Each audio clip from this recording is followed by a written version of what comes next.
All right. So, good evening and welcome to the Marshfield Planning Board meeting of Monday, March 24th, 2025. This meeting is being recorded. With us tonight, we have Nick Papastratis, Fred Monaco, Kevin Cantwell, and myself, Katie O'Donnell. Our chair, Mike Viviano, is not with us tonight. That'll make a motion to open tonight's meeting. It's a roll call vote. I'll second the motion. Fred Monaco. Okay, Fred? Fred, aye. Nick? Nick Papastratis, aye. Kevin? Kevin Cantwell, aye. And Katie O'Donnell, aye. Our first, our only public hearing tonight is the Lynn Street, which is at 7:05. Just an announcement for anybody who may be here is that the Marshfield Hills Estates public hearing has been continued to April 7th. Oh, we need to actually vote on that. Yep. All right. With that, I'll make a motion that we continue the Marshfield Hills Estates public hearing without testimony to April 7th, 2025. Is there a second? Second, Fred Monaco. Okay, roll call vote. Fred? Fred Monaco, aye. Nick? Nick Papastratis, aye. Kevin? Kevin Cantwell, aye. And Katie O'Donnell, aye.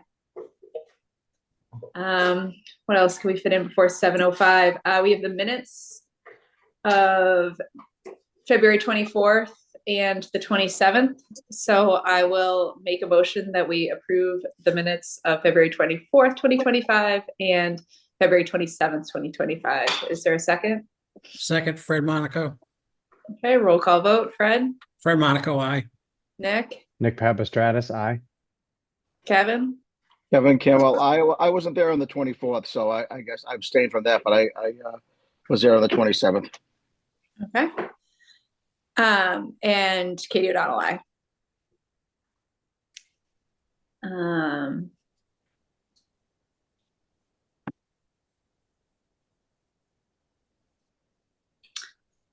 You're just waiting for the I clock guess I'm to be debating, 7:05? like it's like 2 minutes. Is that enough for us to talk about zoning articles?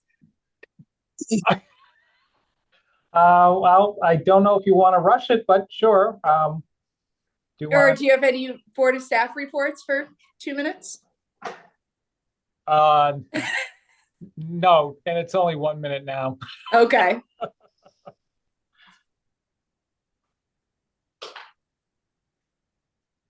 So,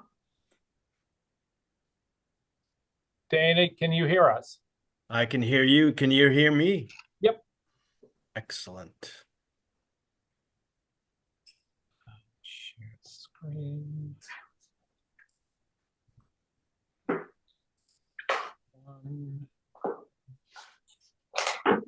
Share.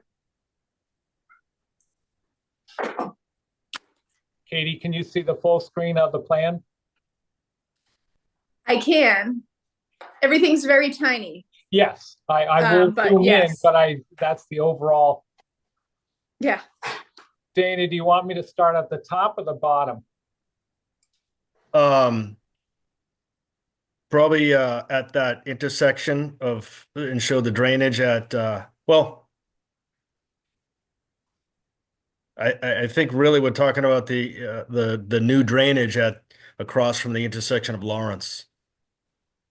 All right. Well, I think, we'll right? Sorry. All right, Seemed to Katie, be you the- can start the public hearing.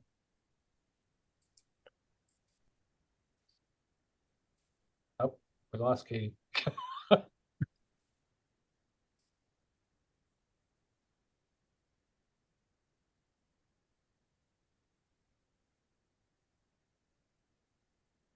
Sorry, my dogs love planning board nights. Katie, before we get started, Kevin, did you end up watching this meeting? I did. Before?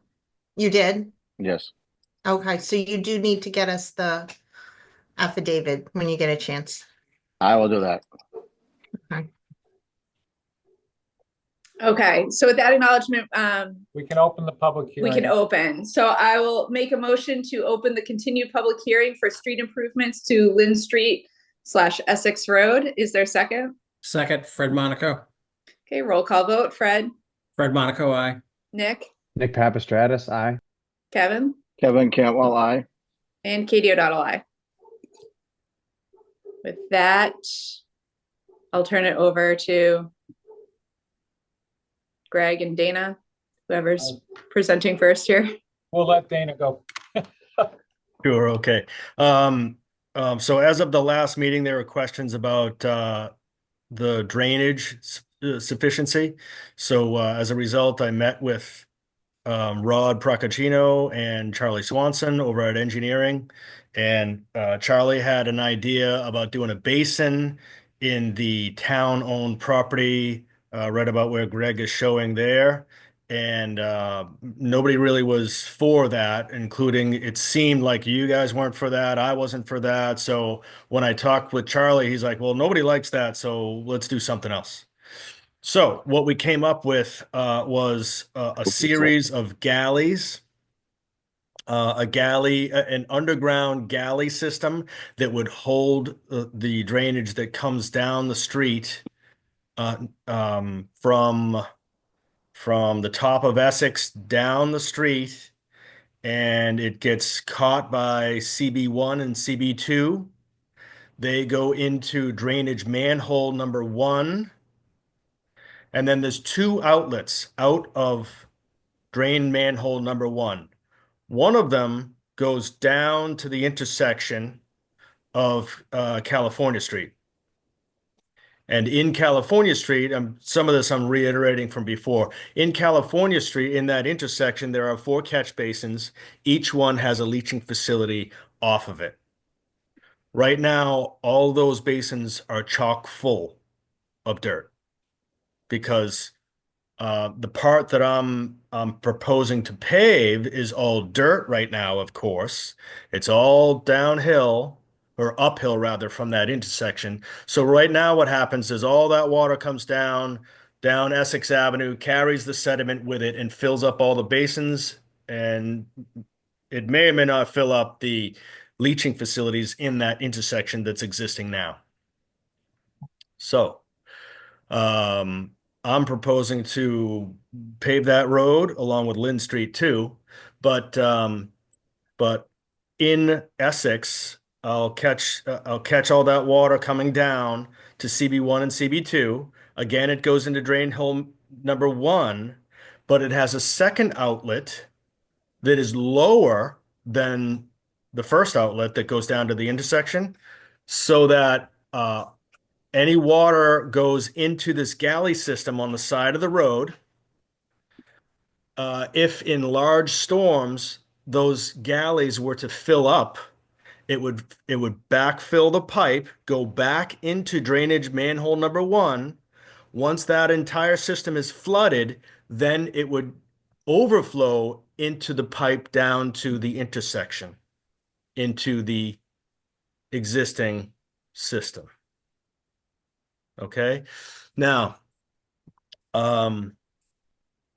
there's talk of right now what happens is it goes down to that intersection. There's no road or anything. It goes down to the intersection, carries all the sediment, fills everything up.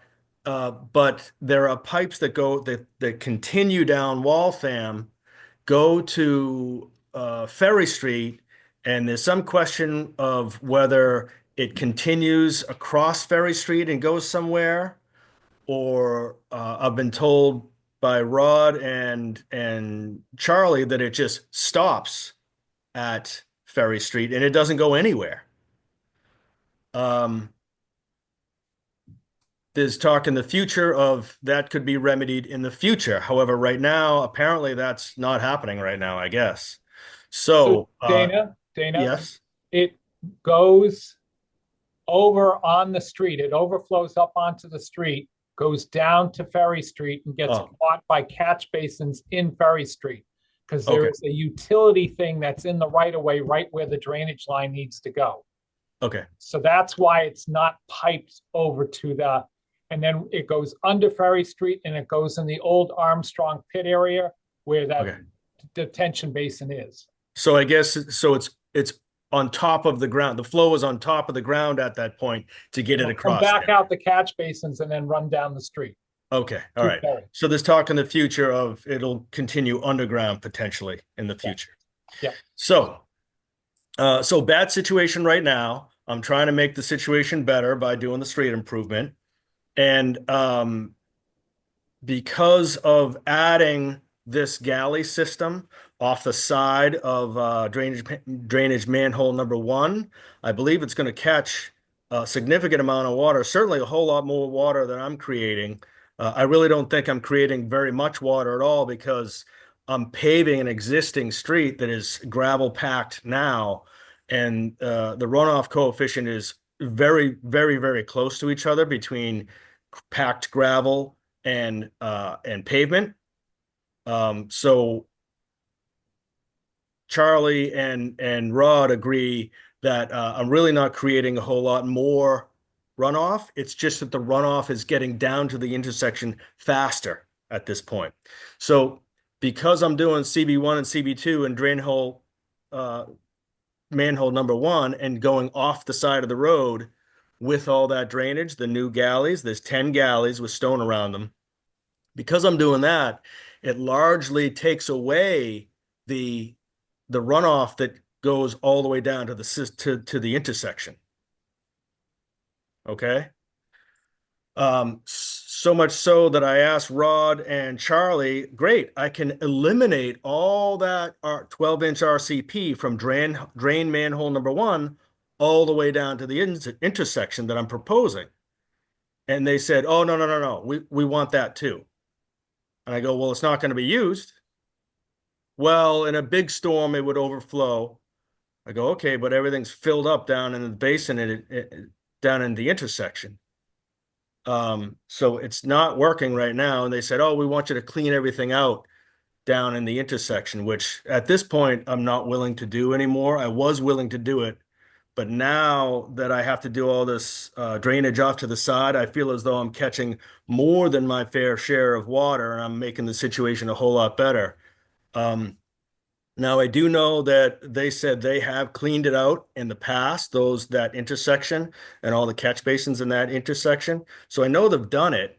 And they said they only do it under emergencies and when people requested it, well, not people requested, really the fire and the police requested. So they've cleaned it out in the past.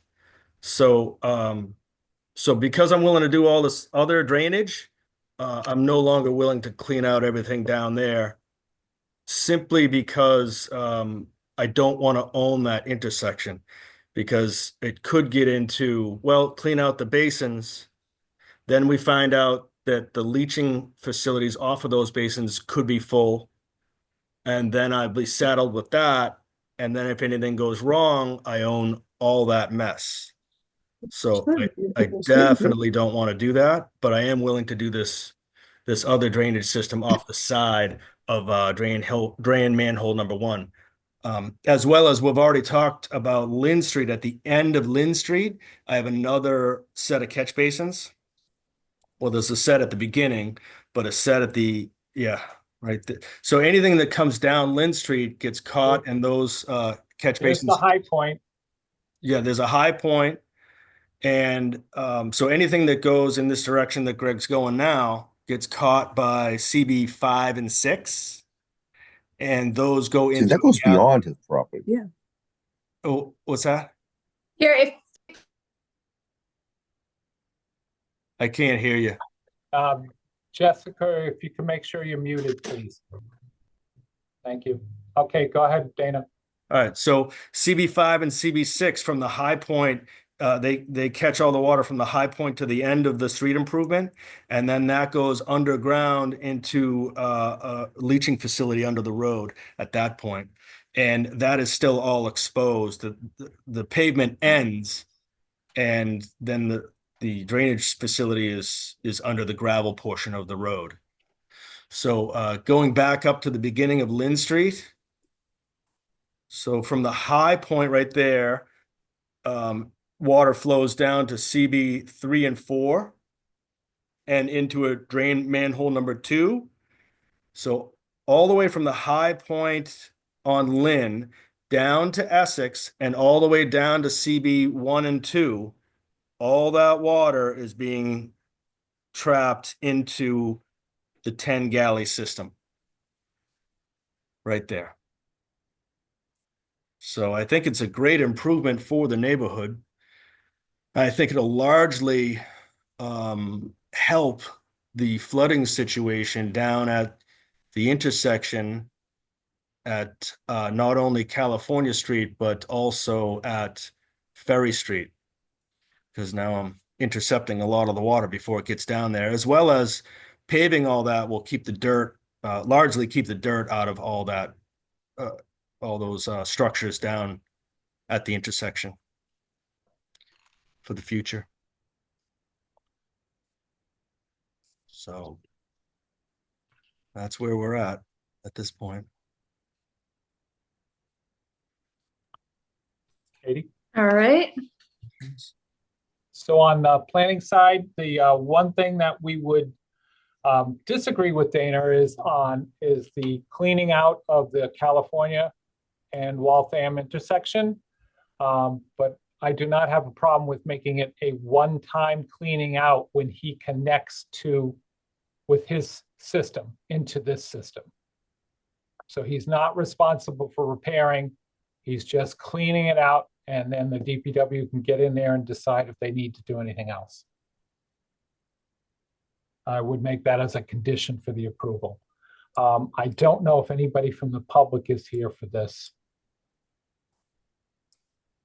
I did, just so you guys know, I did get a letter. Oh, I don't know what their name is. Bob and his wife. I think they were Right here. Yeah, they were Zoom on the last meeting. Yep, McDonough, I think is the last name. Yes, okay, yep. So I got a letter from their attorney after that meeting saying that that I acknowledge that I will acknowledge that I will not touch any of their property.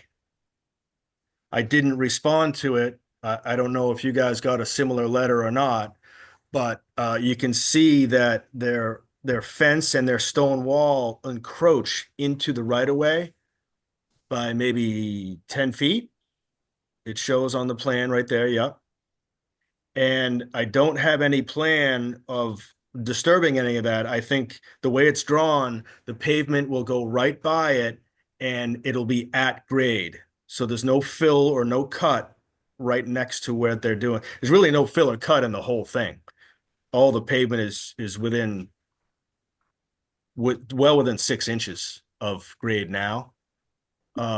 So I just wanted to make you aware of that they Dana, seem roughly your the fence will be on the outside, like a few inches off the outside edge of your Cape Cod berm. Correct. Yes. And I have no plan to touch it or destroy it, or I don't even want to touch it. What I do have to deal with is there's 2 stone pillars at the end of each side of the driveway, right in there. Yep. Where Greg is pointing. But I haven't heard anything from those people. But the stone pillars, they're kind of like, I don't know if you've been out there, but they're about, I don't know, 3 foot by 3 foot by maybe 3 feet high or 2.5 feet high. And they border each end of their driveway. So I would have to destroy those they're really not movable. You'd have to probably just destroy them. So you can't replace them, Dana? I wouldn't be replacing him, no. Could I? Yes. Am I going to? No.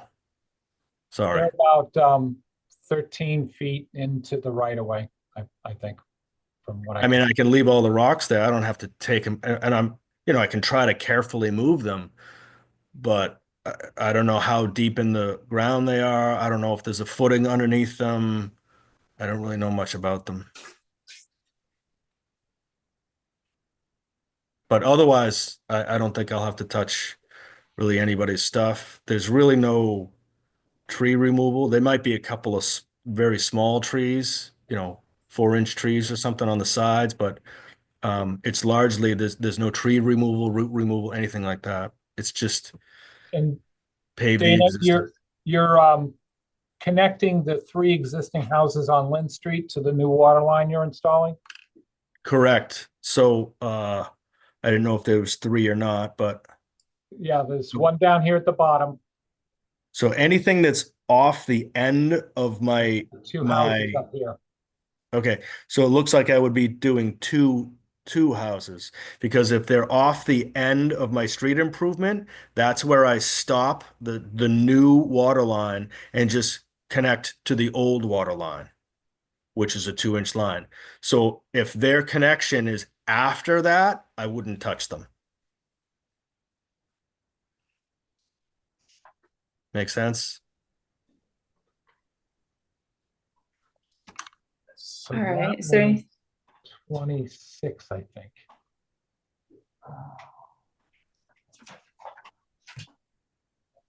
36. Because I'm only going to go to my lot line, my farthest lot line.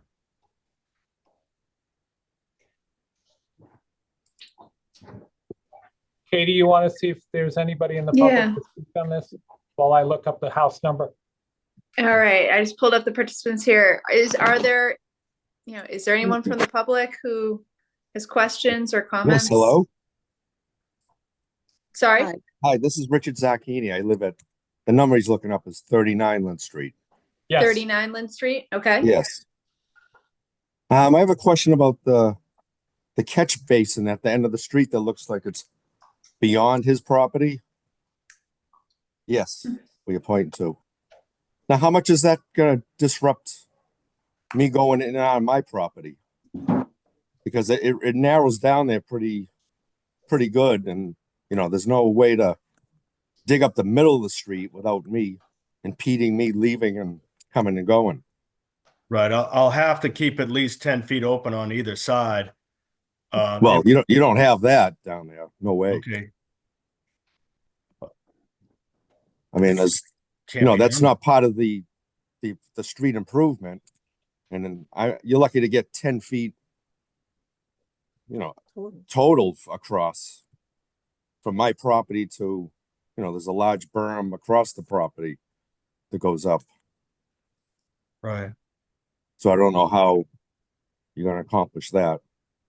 And I'm concerned with the water line coming down. You say you're not gonna give me a new water line, but how's that gonna affect my water?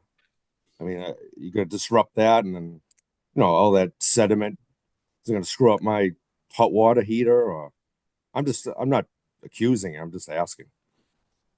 Right. Well, I would do the new water line next to the old one, and I'm gonna have to get it pressurized and chlorinated and all that before anyone hooks into it. So what I'd have to do is the new water line would have to be all in place and tested and all ready to go before the old water line would be taken offline. So what I should be able to do is I might even be able to make the new water line live and then hook people in as I go.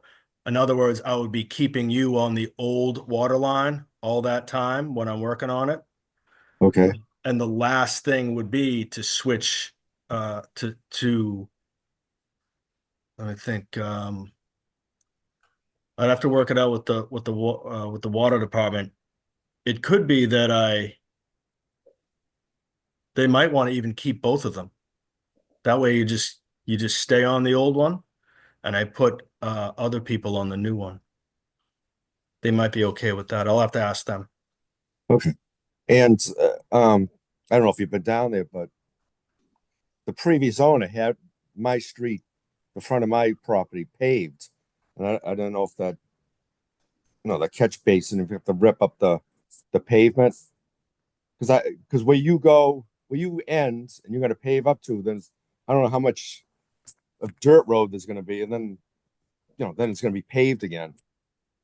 So I don't know how far beyond your property this catch basin is. Right where the hand is, I show some pavement here, Dana, ending Okay. at the bottom here. Okay. All right, well, I mean, if it's that wide, I can just move over the drainage a little bit to not interrupt your pavement.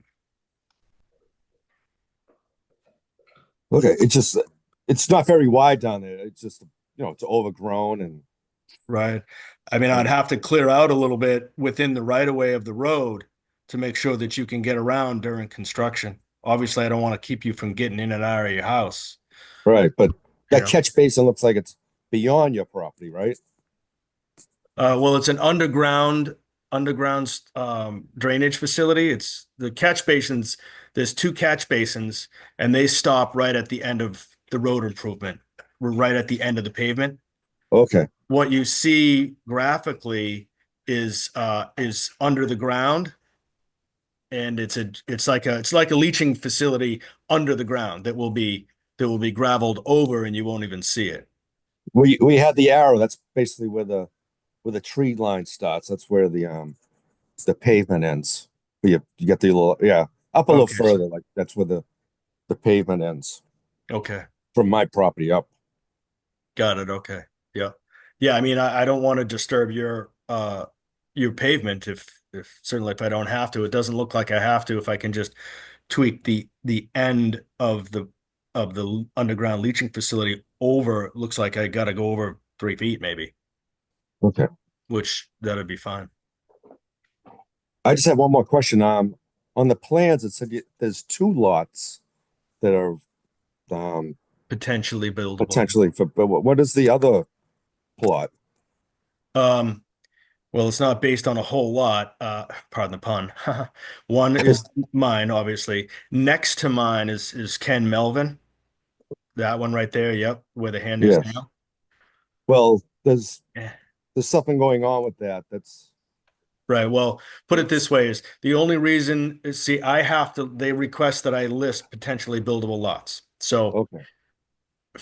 how I determine that, which is not cast in stone at all, is simply if it's not town owned and it's more than 5,000 square feet, I listed it.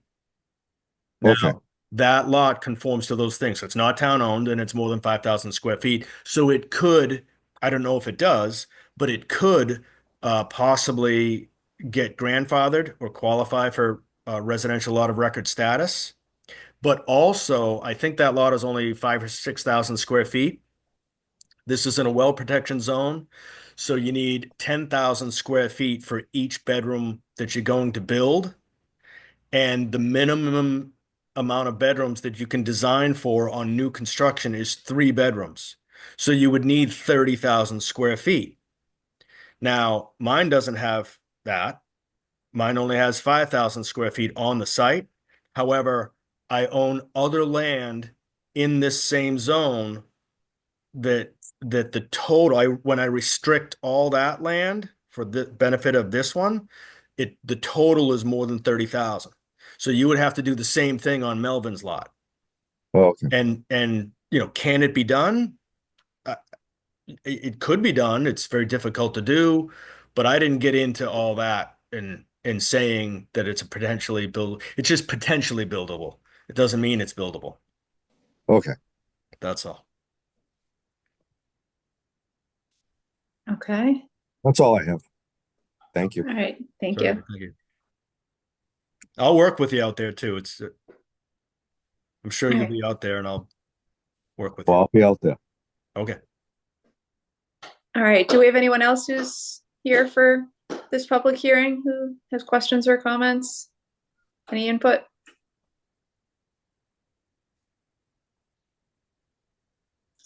Okay, So Kate, it sounds like we need a little more information on the water hookup for the last lot. And I don't know if you want to leave the written record open, or do you want to continue the public hearing until we get that wrapped up and then close this? do any other board members have any input?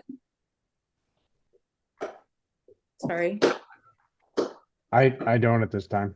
No, I'm I'm all set. I'm all set right now. I'm all set, Katie. Okay, I think my inclination would be to continue the public hearing just because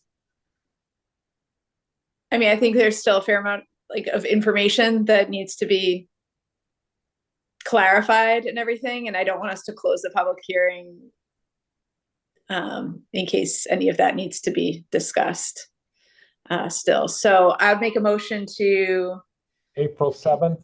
continue the public hearing for Lynn Street to April 7th, 2025. Is there a second? Second, Fred Monaco. Okay, roll call vote. Fred, Fred Monaco, aye. Nick, Nick Papastratus, aye. Kevin, Kevin Cantwell, aye. and Katie O'Donnell, aye. All right. Okay. Well, thank you, Thank you. everyone. Have a good night. You too. All right, so that brings us back to the board discussion and votes on zoning articles. Katie, just before you start, the warrant articles or the zoning articles are already on the warrant.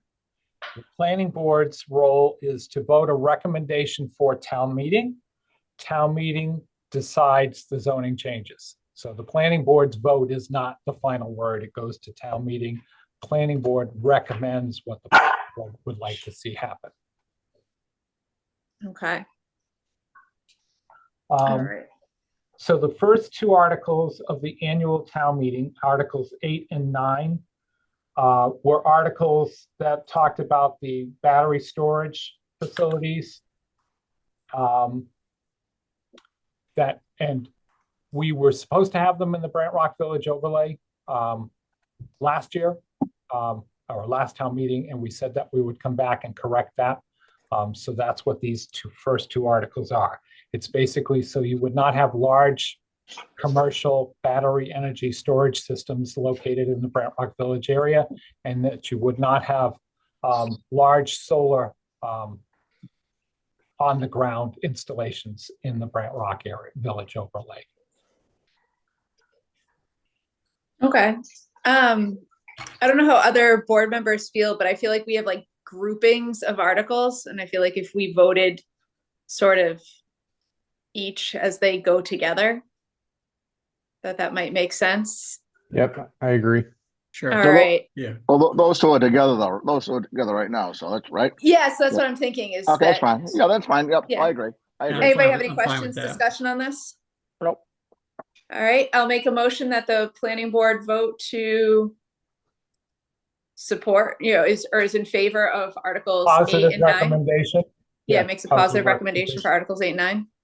I'll second the motion. Fred Monaco. Okay, roll call vote. Fred, Fred Monaco, aye. Nick, Nick Papastratus, aye. Kevin, Kevin Cantwell, aye. and Katie O'Donnell, aye. Okay. Okay, the next article is Article 11. It's a private petition article for the parking in the Brant Rock Village overlay. Is it up on the screen? Yes. Okay. So the areas that are changed are what's highlighted in yellow. Currently, the language is 1.25 parking spaces per each bedroom. And then the last sentence is, it is required that residential parking be located above the base flood elevation.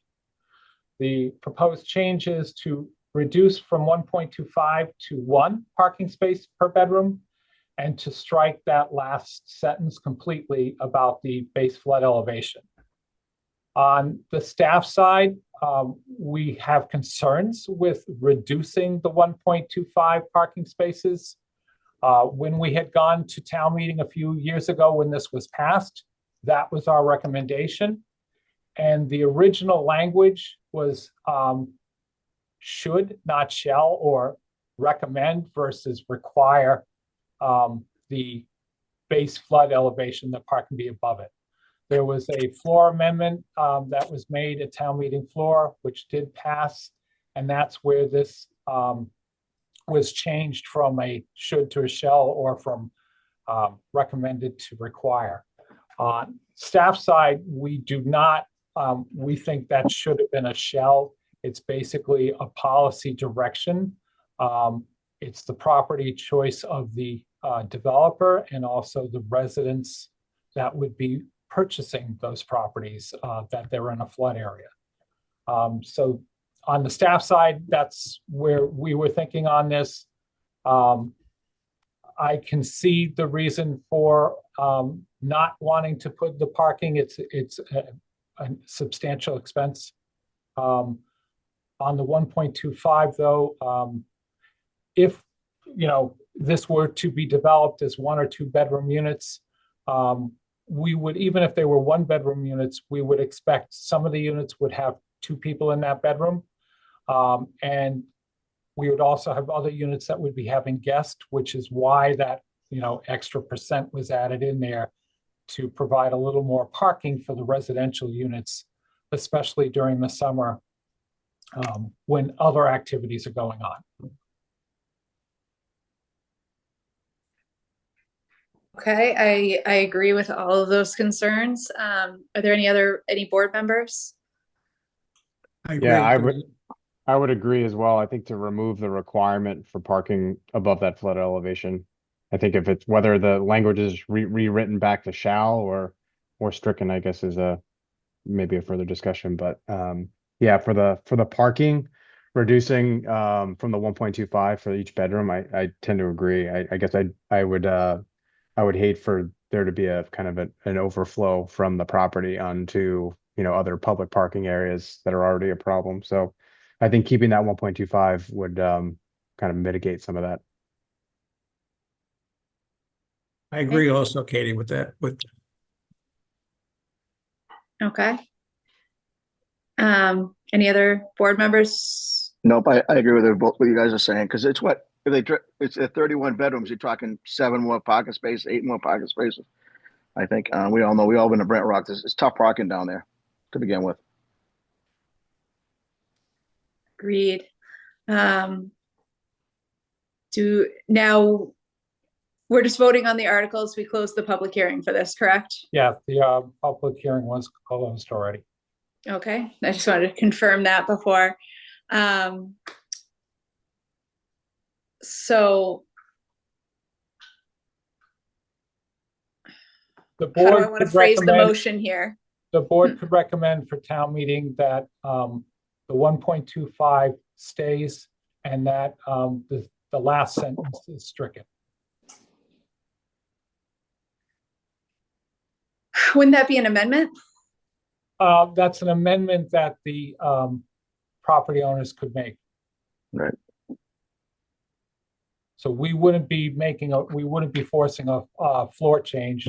We're just giving us our recommendation that we want to keep the 1.25, but we're okay with striking that last sentence.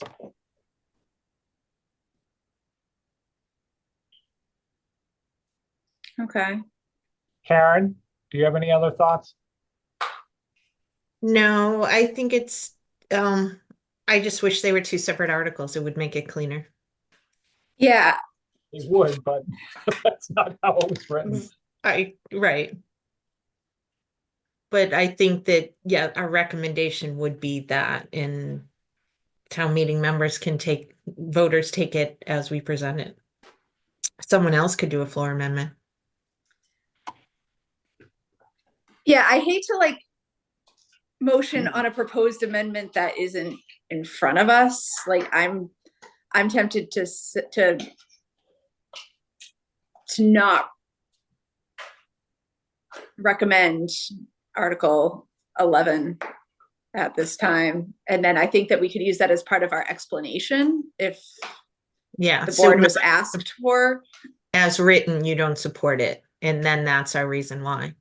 Yeah, and if there's an amendment or something prepared beforehand, then I think the board could vote, but.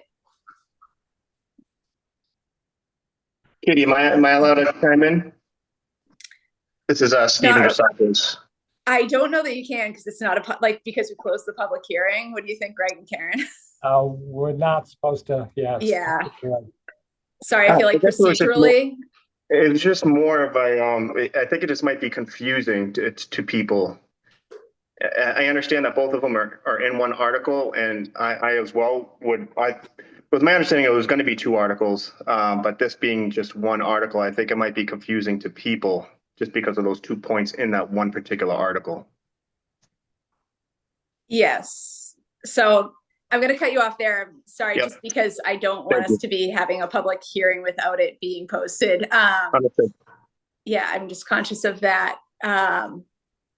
So Katie, do you want to hold off on the vote on this article? And if a modification comes in, then the board could vote on that? What do the rest of the board members think? Is that a thing? Because someone would have to do it at town meeting. Yeah, I would think you have to do it at town meeting. You can't, I mean, we either have to say, yeah, we recommend it going as is, and then hope there's an amendment at town meeting.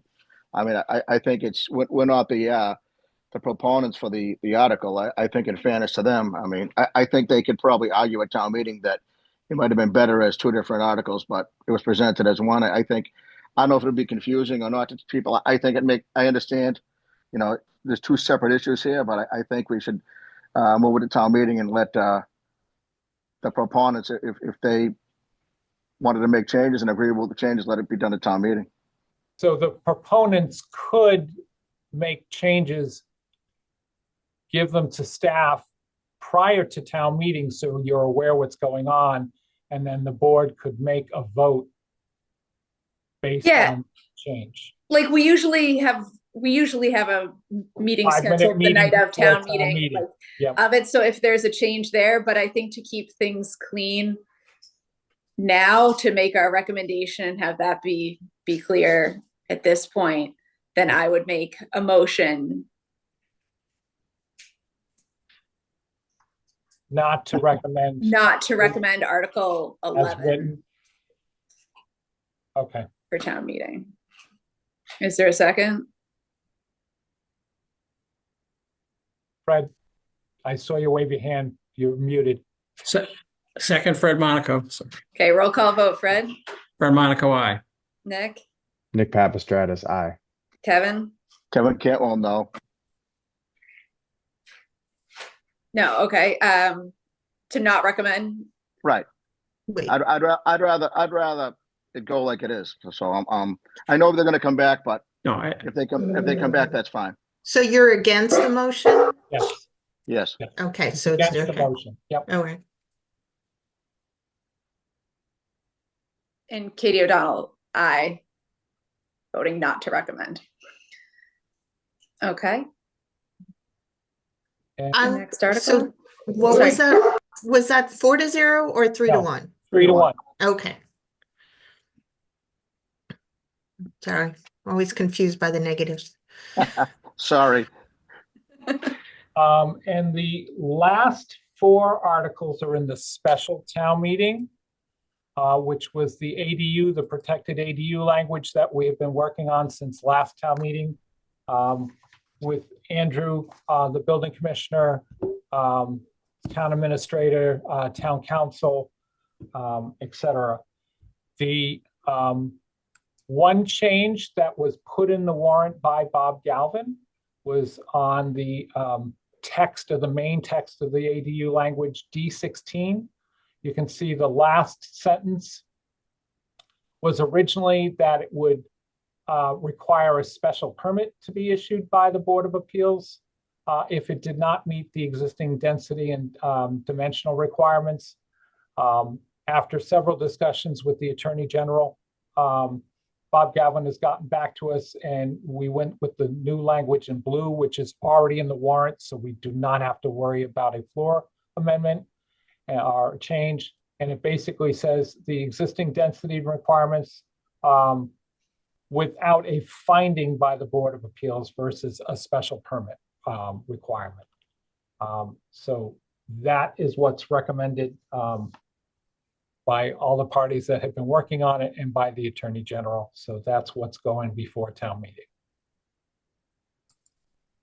Okay, that makes And that's sense to me. the only change to any of those 4 articles. What numbers are those, Greg? Sorry. Those are number 8, 9, 10, and 11 of the special town meeting. Okay. And it sounds like all fellow departments and town employees have met and come to an agreement on this? Yes, and I believe the language that's being changed in particular satisfies the concern of the building commissioner. Okay. I hope that is true at town meeting. We'll see. We'll find Any out. discussion from the board? Nope. No. Okay, so I'll make a motion that the planning board recommend Articles 8, 9, 10, and 11 for special town meeting. I'll Is there a second the second? motion. Second the motion, Fred Monaco. Okay, roll call. Fred, Fred Monaco, aye. Nick, Nick Papastratus, aye. Kevin, Yeah, aye. Kevin Cantwell. Katie O'Donnell, aye. All right. Are those all the articles? Yes, that's all the articles. Is that all the agenda? I'm trying to see here. Yes, unless Karen has something for board or staff reports or any board members. Nope. All right. Anybody else? No, we're good. That I'll make a motion to adjourn. I'll second the motion, Fred Monaco. Roll call vote. Fred, Fred, aye. Nick, Nick Papastratus, aye. Kevin, Kevin Cantwell, aye. and Katie O'Donnell, aye. All right. Thank you, everyone. Yeah, good night, Thanks. everybody. Have a good night.